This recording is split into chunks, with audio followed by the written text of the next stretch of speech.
Awesome. It looks like we're live. Thanks for joining me. This is Michelle Christensen from michellechristensen.com, and I'm a speaker, strategist, and best-selling author for solopreneurs or one-person businesses. Now, even if you've never heard this word before, let me assure you that solopreneurs are everywhere. According to the U.S. Census Bureau, at least three-fourths of all U.S. businesses have no employees. So that means there's a lot of us out there.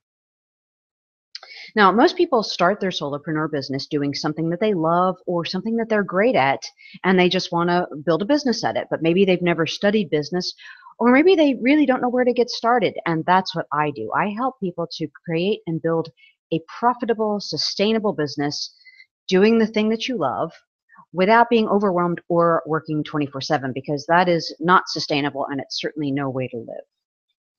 Now, I, for one, love being a solopreneur, and I've been one since 2009. Now, there's a lot of people out there that say that the only way to have a business is to have a big team working for you and to hire people right away and that kind of thing. And that's certainly a great way to work if you like that, but it's not the only way to work. I, for one, love the freedom, the flexibility, the autonomy of being a solopreneur, and I know that I'm not alone in that because the numbers tell me so. Now, just because I'm a solopreneur doesn't mean I never collaborate with other people. In fact, I love to collaborate with people, but I'm still a solopreneur or mainly a one-person business. Now, as a solopreneur, you have a lot to juggle. There's a lot of different facets of the business to take responsibility for, so it's super important that you stay on top of your workload and your to-do list. That's why I've created these series of to-do list tips to help you make small changes that will help you feel more on top of things and more confident in what you're working on right now.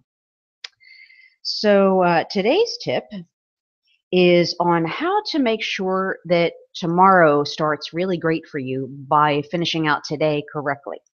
Now, the technique I'm going to describe is called parking on a downhill slope. And if you could think about a car, if you get up in the morning and your car has trouble starting, if you're parked on a downhill slope, you can kind of coast. And if you ever have driven a stick shift or you've seen them, you can actually start a stick shift while coasting downhill. So you can always make sure that you can get your car started if you park on a downhill slope. So it's easy to get going. It gives you some momentum and things like that. And that's why I think that's a great analogy for this technique I'm going to teach you. But basically what it means is to leave whatever projects you're working on in a condition that makes it really easy to jump back in again. Leave yourself notes or come to a breaking point, or any technique that works for you to make sure that when you come back to it, you don't have to spend time reacclimating yourself into that project. So yeah, it may mean stopping at a specific point in time so that you can start fresh on the next step. And one of my favorite ways is to leave myself very detailed notes. When I'm in an overwhelming project, I like to break it down into really tiny steps and give myself really detailed breadcrumbs to follow the next day. That way, even if a day or two passes before I can work on it again, I know that I can jump right back in without wasting any time. It's also a nice kind of little gift to find that you left yourself when you go to jump back into something and you see that you left yourself like perfect notes to start right back in. It really is like it's like finding money in your winter coat after not wearing it for a few months.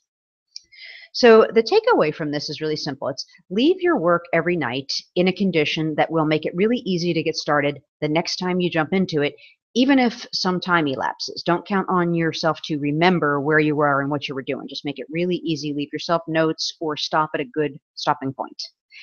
So this is Michelle Christensen. I hope you enjoyed this to-do list tip. And before you leave this page that's showing you the video, I'd love it if you would go to michellechristensen.com/daily and download your free copy of my report called The 5 Biggest Mistakes That Solopreneurs Make in Writing Their Daily To-Do List and How to Avoid Them.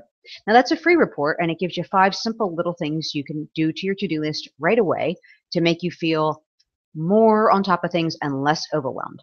And as I started to say, before you leave this page showing you the video, if you could use the social sharing buttons below the video, that would be awesome. Thanks a lot. This is Michelle Christensen, and I hope you have a great day. Bye-bye.